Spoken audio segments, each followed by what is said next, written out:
Louvado seja o Senhor por esta noite, irmãos, Igreja de Cristo, reunida para a glória do Senhor Todo-Poderoso. Vamos orar, irmãos, neste momento, invocando a presença do Senhor conosco, o Deus bom, eterno e soberano. Senhor nosso Deus, nós bendizemos o Teu nome e Te exaltamos por esta noite, junto com os nossos irmãos, com a Tua Igreja, para Te glorificarmos. Nós precisamos de Ti, Senhor, esteja conosco, nos ajude, nos ilumine. Precisamos de Ti e glorificamos o Teu nome porque Tu és Deus presente. Tu és Emanuel. Não ligue, Senhor, e não leve em consideração nossa pequenez, nossos pecados, mas nos ajude pela Tua misericórdia. Nós Te invocamos essa noite, Tu és o único Deus digno de ser adorado, invocado, glorificado, porque Tu és Deus soberano, o único Deus vivo e verdadeiro. Bendito seja o Teu nome, em nome de Jesus Cristo. Amém. Meus irmãos, uma alegria estarmos novamente aqui para louvarmos, clamarmos, intercedermos e aprendermos acerca da palavra do Senhor. E nós vamos, queridos irmãos, numa primeira leitura, um texto de Atos, capítulo 17, versículos 16 a 34. Atos 17, de 16 a 34, discurso de Paulo em Atenas, um texto conhecido dos irmãos.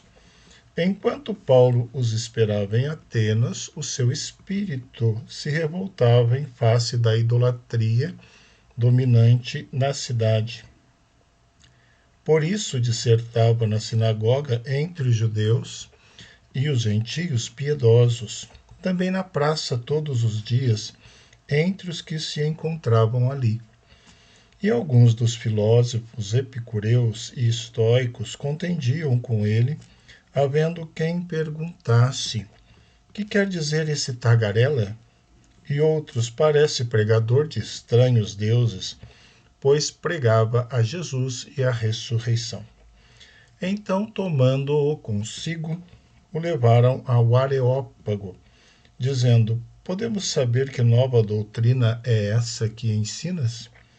Posto que nos trazes aos ouvidos coisas estranhas, queremos saber o que vem a ser isto. Pois todos os de Atenas e os estrangeiros residentes de outra coisa não cuidavam, senão dizer e ouvir as últimas novidades.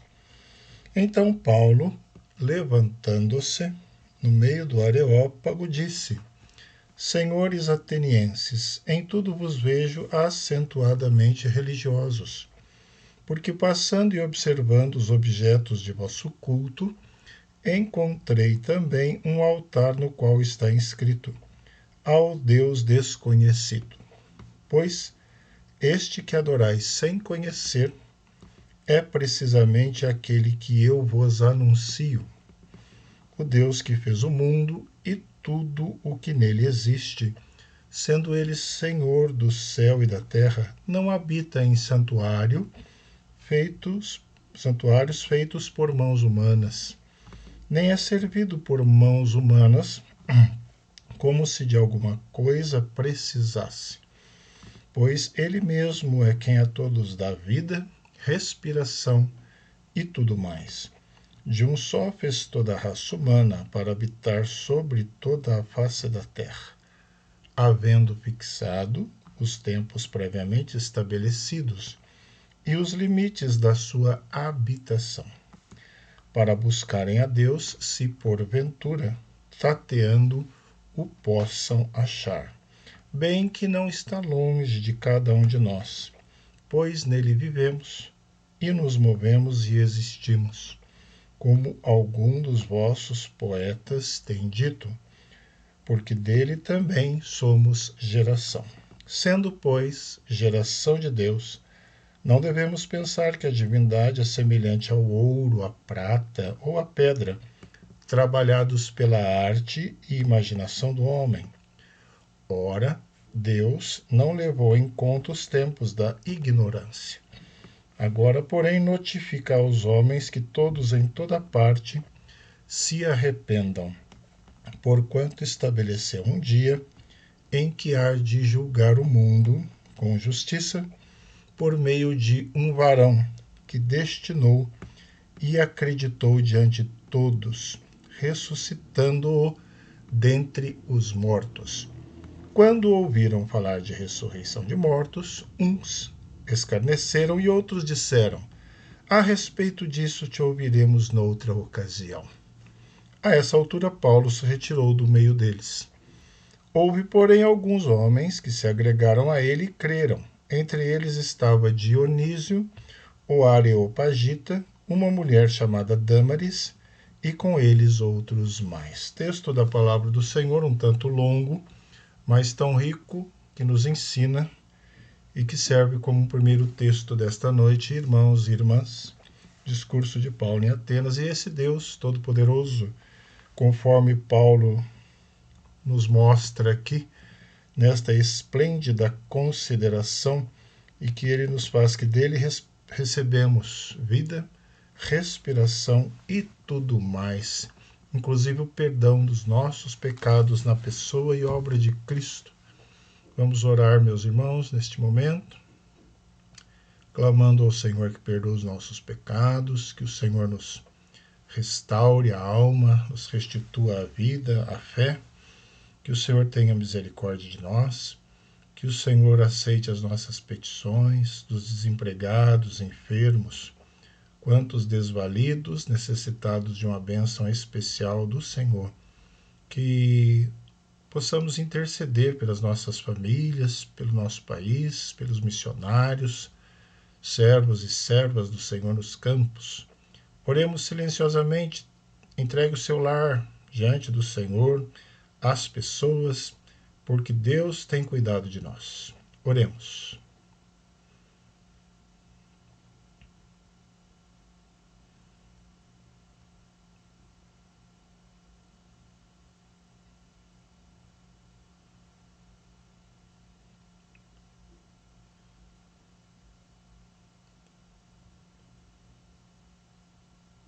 Bendizemos o teu nome, Senhor, neste momento de intercessão. Primeiramente, ó Pai, te adorando pelas bênçãos recebidas, pela salvação das nossas almas, pelo perdão que temos em Cristo Jesus, aquele que ressuscitou, conforme lemos no texto, aquele que nos dá tudo, inclusive a restauração de vida espiritual. Também pelo pão de cada dia, pelo trabalho, pelas bênçãos da inteligência, dos estudos, pela graça do Senhor sobre as crianças, adolescentes, jovens, adultos, anciãos, pelos lares. Bendito seja o Senhor. Também intercedemos pelos nossos irmãos enfermos, muitos nos hospitais, muitos sendo cuidados em casa. Tenha misericórdia, Senhor. Abençoe os remédios, abençoe os tratamentos, abençoe os procedimentos, restaura a saúde. Os que estão em depressão, angústias da alma, os que estão com câncer, tantas doenças, Senhor, problemas do coração, problemas nos órgãos, problemas de locomoção, problemas ortopédicos, questões da velhice, Senhor, quantas doenças a velhice apresenta. Tenha misericórdia de todos nós, todo o teu povo precisa de ti, de restauração da saúde. Quantos estão longe de ti precisam de restauração espiritual. São jovens, pessoas mais maduras, desanimados, longe de ti, revoltados muitas vezes. Que o teu Espírito traga novamente para junto de ti.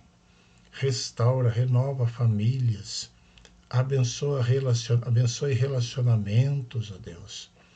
Abra as portas, ó Pai, aos desempregados que precisam de uma ocupação, um trabalho para o sustento da casa, para pagar as contas, para devolver dízimos e ofertas com alegria ao Deus Todo-Poderoso. Visita estas vidas, ó Deus, abençoa os teus pregadores, servos do Senhor, pastores, líderes da tua igreja, com a unção do Senhor na administração da liderança, na ministração da tua palavra, assim como os teus missionários nos campos, no Brasil, no exterior, muitas vezes perseguidos, sofrendo, muitas vezes angustiados, tristes. Sustenta com a tua palavra, sustenta com os recursos, sustenta, Senhor Deus, com a tua Destra fiel, pois tu és o Deus que salva e que restitui. Bendito seja o teu nome, Senhor. Abençoa o teu povo nas suas diversas necessidades. Ouça as orações dessa noite. Abençoe os pedidos desta noite, Senhor, que são colocados diante de ti. Ó Deus de grandeza, atenda as petições e receba as adorações por todas as bênçãos, milagres e vitórias do Senhor na vida do teu povo. Nós oramos agradecidos e te clamamos, em nome de Jesus Cristo. Amém. Meus irmãos, nós louvamos a Deus pela presença do Espírito Santo conosco. E nós vamos, neste momento, queridos irmãos, abrir em outro texto de João. Evangelho de João, no capítulo 1, versículos 35 até o 42. João 1, de 35 a 42. E a palavra nos diz assim neste evangelho. No dia seguinte, estava João outra vez na companhia de 2 dos seus discípulos. E vendo Jesus passar, disse: Eis o Cordeiro de Deus. Os 2 discípulos, ouvindo-o dizer isso, seguiram Jesus. Jesus, voltando-se e vendo que o seguiam, disse-lhes: Que buscais? Disseram-lhe: Rabi, que quer dizer mestre, onde assistes? Respondeu-lhes: Vinde e vede. Foram, pois, e viram onde Jesus estava morando, e ficaram com ele aquele dia, sendo mais ou menos a hora 10ª.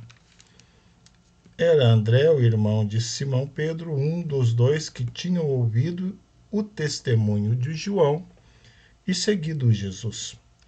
Ele achou primeiro seu próprio irmão Simão, a quem disse: Achamos o Messias, que quer dizer Cristo. E o levou a Jesus.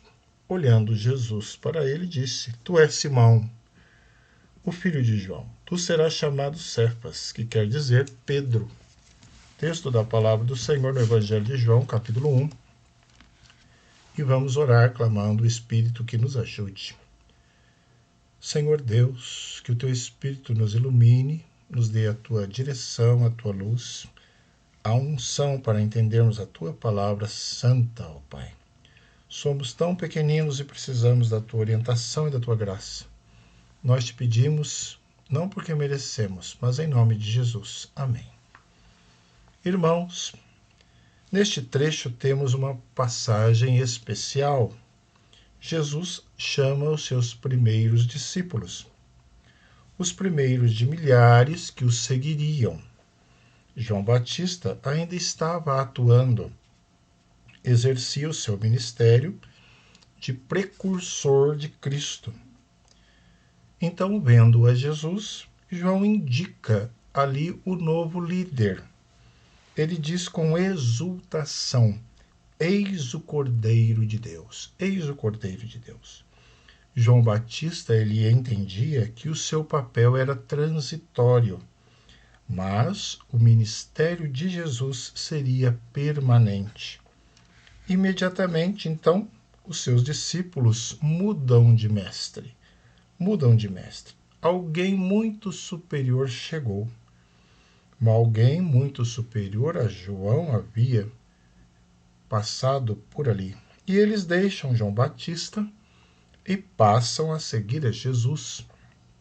Seguiram a Jesus. É o que nos diz o versículo 37. Há um detalhe interessante, irmãos, na educação judaica. Pela tradição, os alunos, eles andavam atrás do rabino, atrás daquele mestre. E os discípulos de Jesus o seguiram fisicamente, andando atrás dele. Mas não se trata somente disso, é mais profundo. Seguir a Jesus não é apenas andar atrás dele. Eu vou repetir. Seguir a Jesus não é apenas andar atrás dele. Assim fica muito fácil. É só acompanhar o mestre. Muitos seguem a Jesus apenas nesse sentido. Será que eu tenho seguido a Jesus apenas nesse sentido? Será que você? Andam atrás de Cristo, mas sem nenhum compromisso, apenas andando atrás dele. Na verdade, irmãos, existem significados importantes em seguir a Jesus. Precisamos entender essas implicações. E analisar estes significados é um objetivo desta mensagem singela que trago aos irmãos, que tem como tema o que é seguir a Jesus. Está aí no versículo 37, que eles seguiram Jesus. Mas o que é seguir a Jesus? E vamos aprender então com a atitude desses discípulos. Seguir a Jesus, irmãos, é ouvir dele. Ouvir dele é o que temos aí nos versículos 36 e 37. João Batista fez aquele anúncio tão esperado: Eis o Cordeiro de Deus. Os discípulos ouviram João dizer essa mensagem e, ao ouvir o anúncio, eles seguiram a Jesus. Foi uma reação imediata daqueles discípulos.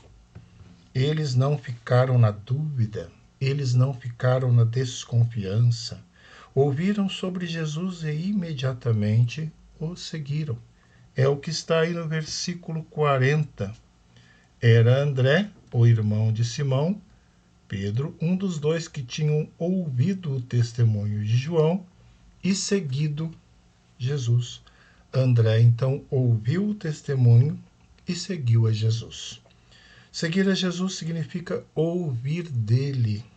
Você se considera um discípulo de Jesus? Mas será que você tem ouvido dele? Eu também? Será que você tem procurado saber da sua vontade, da vontade de Cristo? Tem se interessado pela história de Jesus, pela sua vida?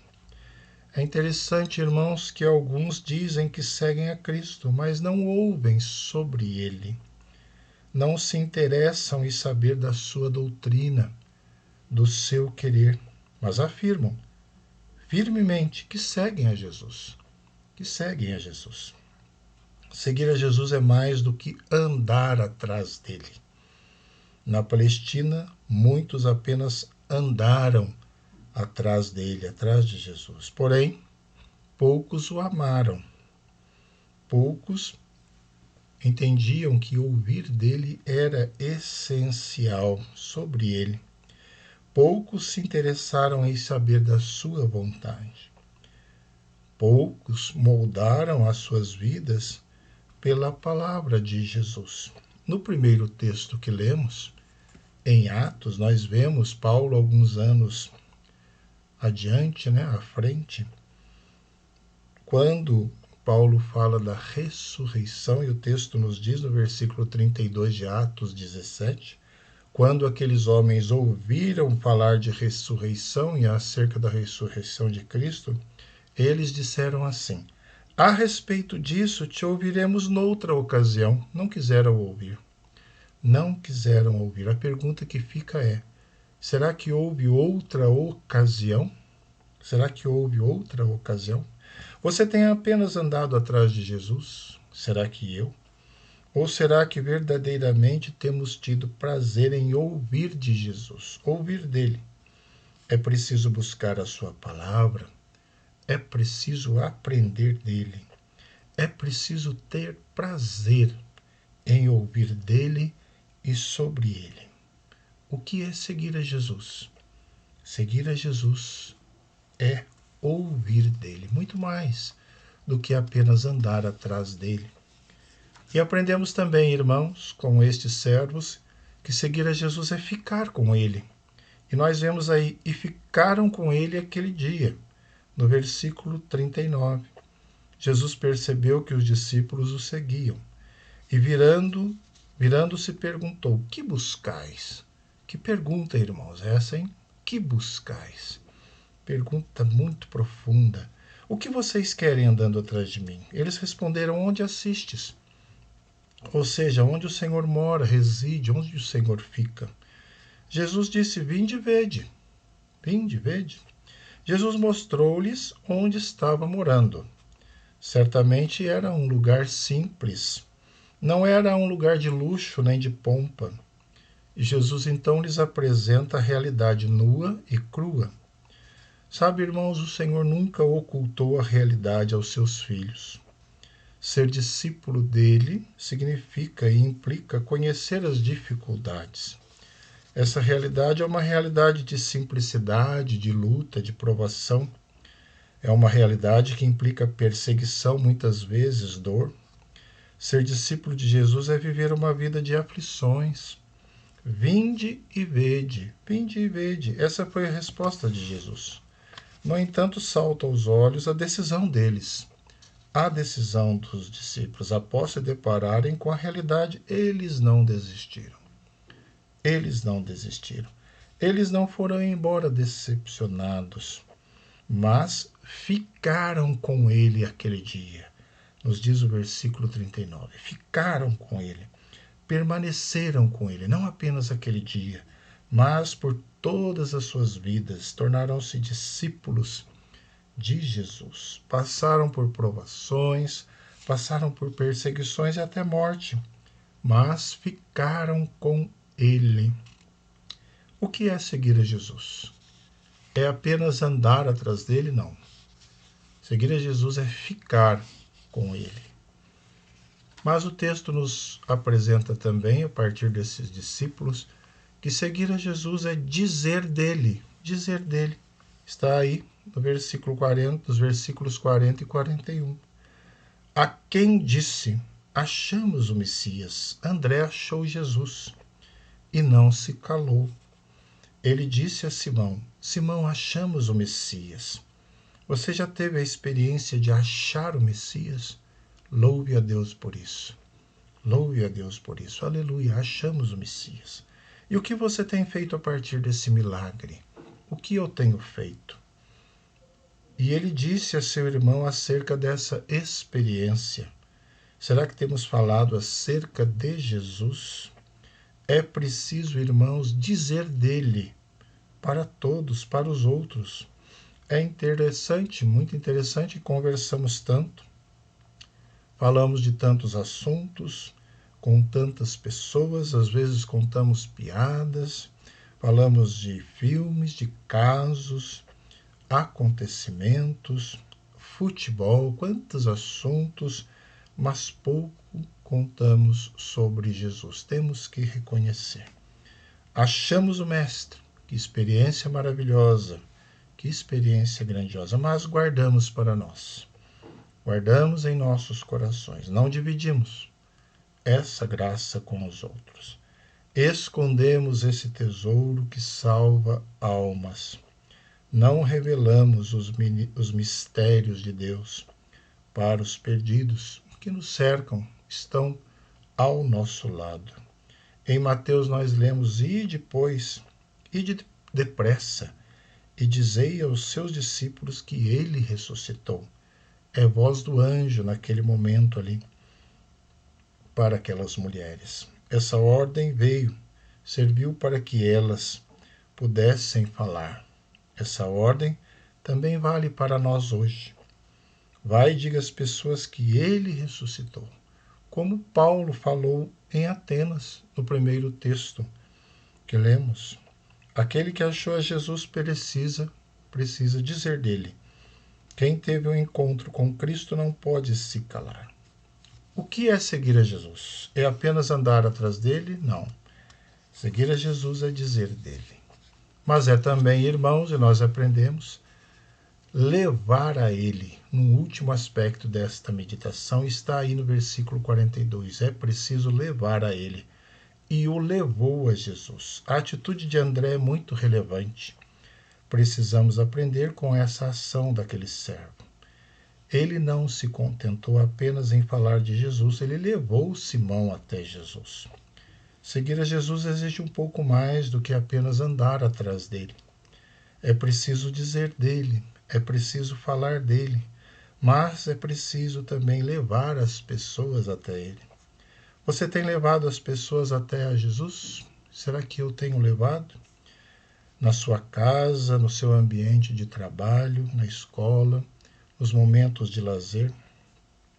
Quantas vezes temos prazer em conduzir as pessoas a diversos lugares, e isso é bom, orientamos as pessoas, indicamos o destino aos desorientados, mostramos endereços aos desconhecidos. Isso é interessante e é salutar. Muitos conversam sobre endereços turísticos, lugares maravilhosos. Essas atitudes, irmãos, são boas, são sadias, atitudes do cotidiano. E nos sentimos bem em agir assim. Mas essa mesma disposição nós temos que ter em levar os perdidos a Jesus. André estava transbordando de alegria em ter encontrado a Jesus. E ele diz no versículo 41, Simão, nós achamos o Messias. Simão, nós não achamos qualquer um. Não, Simão, nós achamos o Messias. Nós achamos o Messias. Ir até a presença do Messias é garantia de mudança. Ir até a presença do Messias, ou ser levado até a presença do Messias, é perspectiva de mudança, de transformação, de nova vida, de vida nova. E veja que Jesus olhou para ele, olhou ali para Pedro, está no versículo 42, e Jesus diz, tu és Simão, o filho de João, tu serás chamado Cefas, que quer dizer Pedro. Pedra em aramaico significa pedra em aramaico. Você achou o Messias, louve a Deus por isso. Tem levado alguém a ele? O que é seguir a Jesus? Seguir a Jesus é apenas andar após o Mestre. Muitos andaram atrás dele. Na Palestina, muitos ainda andam atrás dele. Será que eu apenas tenho andado atrás de Jesus? Aprendemos neste texto e com os servos do Senhor que seguir a Jesus é levar até ele, como nós vemos no texto. Aqui, este texto maravilhoso da palavra do Senhor.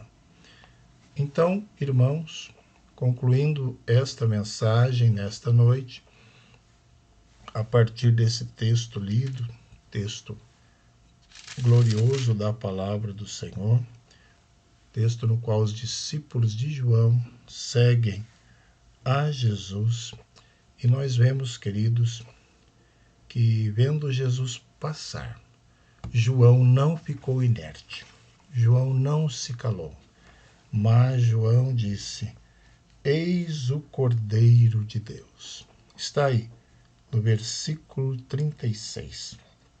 E vendo Jesus passar, disse, eis o Cordeiro de Deus.